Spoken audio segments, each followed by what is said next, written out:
Hello मंडळी, तुम्ही कसे आहेसा? मी पण मस्तच आहे, मजेत आहे. आजची दिवसाची आपण सुरुवात केलेलीच आहे. मी तुम्हाला दाखवलेलं आहे गावाकडचं वातावरण कसं असतंय कसं नाही. आता सध्या असं वातावरण आहे की खूप सारे वारं सुटलं या जरा ढगाचं वातावरण आलं आहे, पण नाही वाटत असा की पाऊस पडला तर 5 मिनिट पडतो, नाहीतर नाही पडत पाऊस.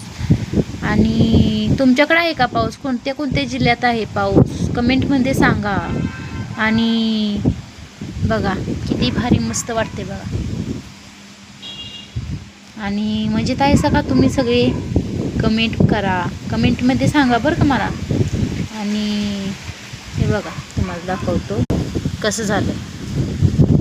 भारी झाले ना? हां, ही तिकडे शाळा आहे, पाण्याची टाकी आहे की नाही, तिथे शाळा आहे, मराठी शाळा, अंगणवाडी पण आहे तिथे. मी तुम्हाला दाखवेन कधीतरी अंगणवाडी. आता माझा मुलगा उठलेला आहे, चला नंतर बोलू आपण. मी तुम्हाला एक जेवण कसे करतात गावाकडे कसे नाहीत हे दाखवणार आहे. चला परत भेटू. चला बाय. सपोर्ट राहू द्या असाच. बाय.